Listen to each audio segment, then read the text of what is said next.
Ladies and gentlemen, boys and girls, children of all ages, welcome back to another episode of Pop Culture Junkies. Today we're going to start our 3-part series on pressing comics. Let's go. So you always hear these faded words from people, it just needs a press, right? They talk about comics, they're trying to sell you on something and they say those words, it just needs a press. Famous last words. You hear it a lot on other channels. You hear it frequently on live auctions like Whatnot. Seems like every Whatnot host is selling books that just need a press. But what does that mean? What does it entail? Can you do it yourself? Should you pay for someone else to do it? What are the risks? I'm going to do a quick multi-part series on this topic. Try to keep these videos under 5 minutes or less for each part to keep it quick for you guys. Remember, these are just broad overviews on the topic. We're not getting into too much detail. Just trying to get you informed on pressing, what it's about, answer some of these questions that a lot of people seem to have on the subject. So to start, what is pressing? Pressing is exactly what it sounds like. You put a comic in some form of pressure. There's multiple types of pressing techniques. You can literally stack flat items on a comic book and see some results. The most common form of pressing that you can assume most people are referring to is heat pressing. A specialized device applies heat to a comic book while also administering high levels of pressure. This is most often devices or versions of this 2C heat press that you can see here. This is a t-shirt press.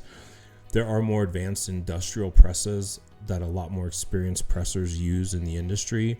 Those are seriously high-end presses. Many professional pressers use items like that, but for the most part, when people say they pressed a comic, they're talking about this simple press here.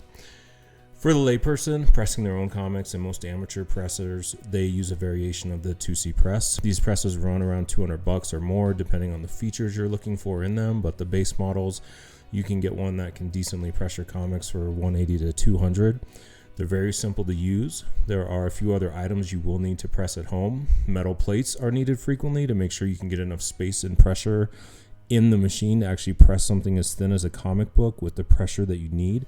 These metal plates run about $15 a piece on Amazon or eBay. I purchased my plates for $30 for the pair.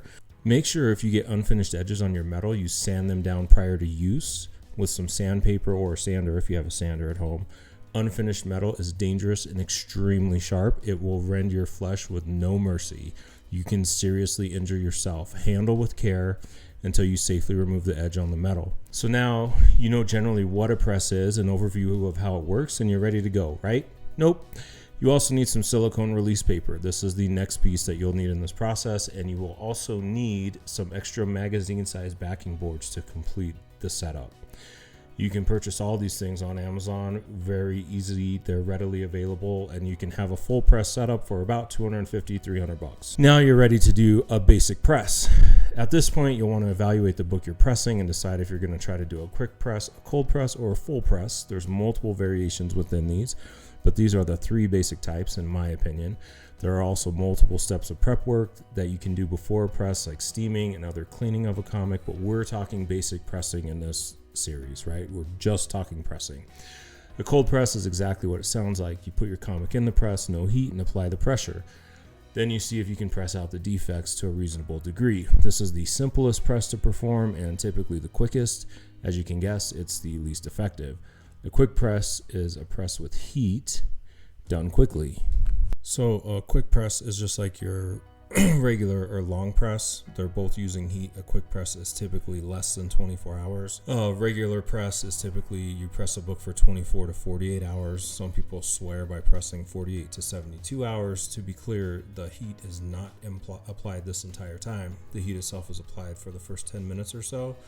The rest of the time, the book just sits in the press. Again, these are just overviews of how this process works. I'm trying to keep this series short and simple for you guys just to introduce you to the idea so that you know what's going into this when people talk about it. Future episodes, I'll talk about what defects you can press, what the risks are, and more. To answer the main question you're probably wondering about, yes, you can press your own books. Yes, it's incredibly easy. Yes, it will improve your potential grades if done properly. And we will talk about that more in the next episode.